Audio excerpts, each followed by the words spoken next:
Okay, you all. I have not been present for quite some time, mainly because I have been battling what my doctors say is a COVID-19 infection. I have a mild case, so yeah, I'm up, functional. I'm still able to work because mitochondrial disease is a great teacher as far as that goes. It teaches you how to fight through severe pain and persevere. I'm an ill 51 days and counting. Now, fortunately, I have wonderful nurses that come to the house that give me IV treatments to help my body continue to fight. They're amazing. The company is called East Coast IV. They are so amazing. They provide IV therapies to help maintain good health. So I totally give them a shout on my channel. They are awesome. I'm going to link to them in the description. So if you are interested in functional medicine health, and you want to treat yourself well and get your body in a good place, go ahead and give them a shout. But that's not the only link that's going to be in my description, because we're going to talk about today what I've been saying all along since this pandemic began, and since we have policies in place that discriminate blatantly against persons with disabilities. The policy I'm going to talk about today I have a serious problem with is the hospital policy that bans visitors. That's fine, okay? Banning visitors, I understand, but they also ban caregivers. So people who need 24/7 care that have major physical limitations, people who have cognitive disabilities, who are nonverbal, who have a whole host of other issues communicating and advocating for themselves, they have to go alone too. And what I've been saying, this policy is severely problematic because in the name of safety, they're discriminating against individuals with disabilities. And this is also open season for folks that want to abuse patients. And that's going to lead me into the story I'm going to talk about right now. Tommy Jekovich, who is in Toronto, Canada, staying at the Toronto Grace Medical Center, is being abused. He is being mistreated. He has multiple systems atrophy, which is similar to ALS, and he cannot communicate. He can only communicate by blinking one eye or by using his iPad, his digital device. Because the nurses and the staff at this hospital are so paranoid about being watched, and keep in mind, this comes after his family reminded the hospital about his strict medication schedule that must be adhered to. Now they're angry, they're retaliating, they shut his device off, and they said that they are not going to allow him to have it except for 1 hour a day at the discretion of the nursing staff, when the nursing staff is present at their choosing and when they deem it's acceptable. And that is even subject to availability.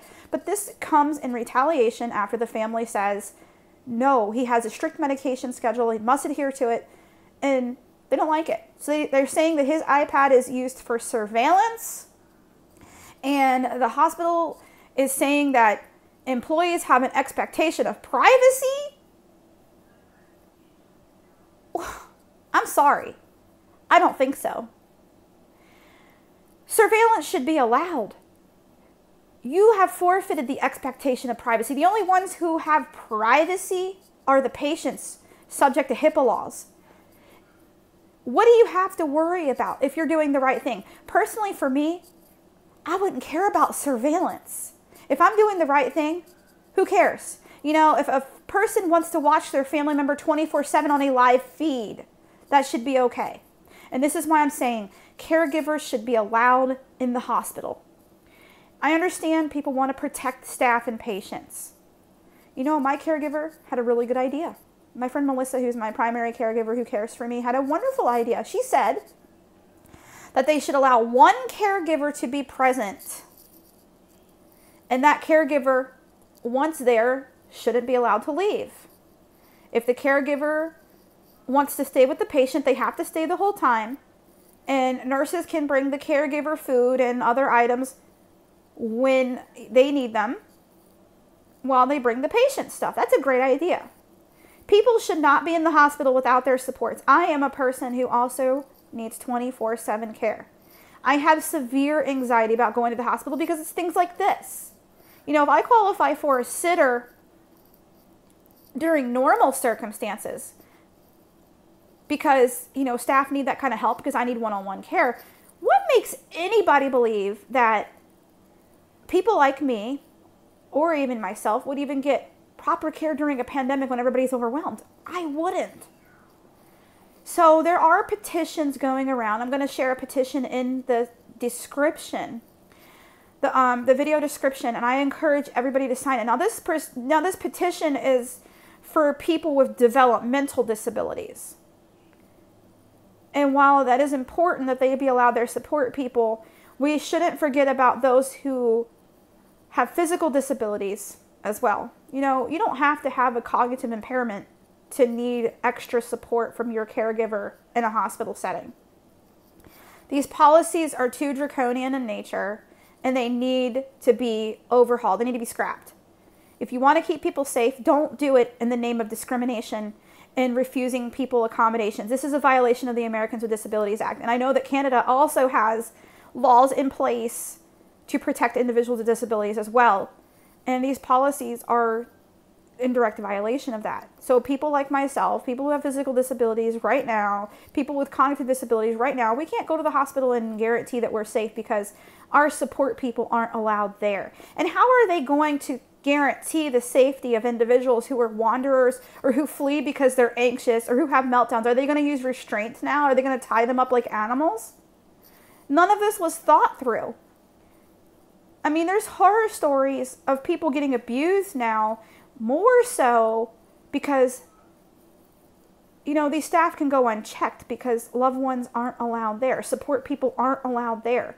They can do all kinds of heinous things and not answer for it because no one's advocating for people. No one's holding anybody accountable.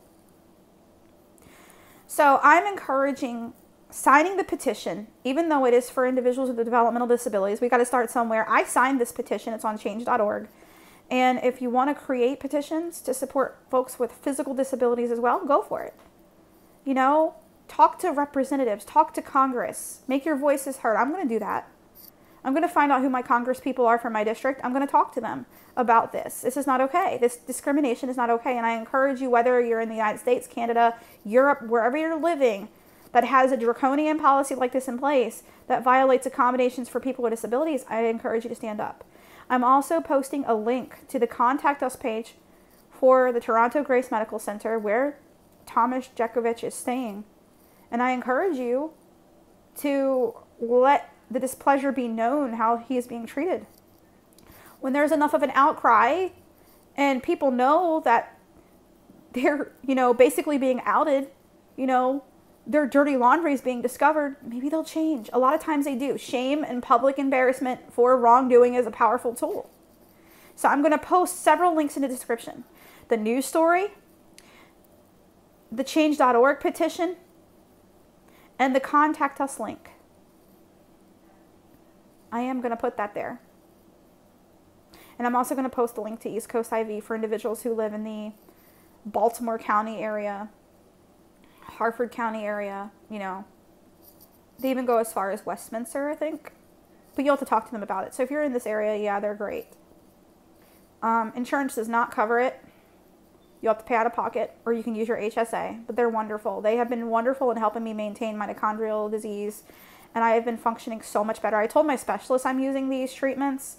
And they've even been giving me the mitochondrial disease cocktail in an IV. And it's amazing. I am doing better. I mean, it's not perfect. Of course, I can't reverse the damage I already have. But I'm doing better. And I'm grateful for that. I'm able to continue to work and function thanks to the folks at East Coast IV. But, you know, before I digress too much, make your voices heard. And no, by the way, I don't get anything from recommending East Coast IV. If you're wondering, I'm not getting any compensation or whatever. I'm just talking about a wonderful company that's helpful and giving recognition to healthcare workers that are amazing, because recognition should be given when it's due. But make your voices heard. Get out there. Speak up. Tell representatives this is not okay. Advocate on behalf of Thomas Jekovich. You know, sign the petitions. Create petitions. Because draconian policies must go. If we don't stand up, the powers that be are just going to just keep taking it further and further. We have to let folks know this is not okay. I don't like how people with disabilities and complicated health conditions are being treated in this pandemic. I don't like it. And a lot of people don't like it. There's a lot of organizations standing up, but you know what? It's not enough. People need to stand up and keep fighting. Thank you.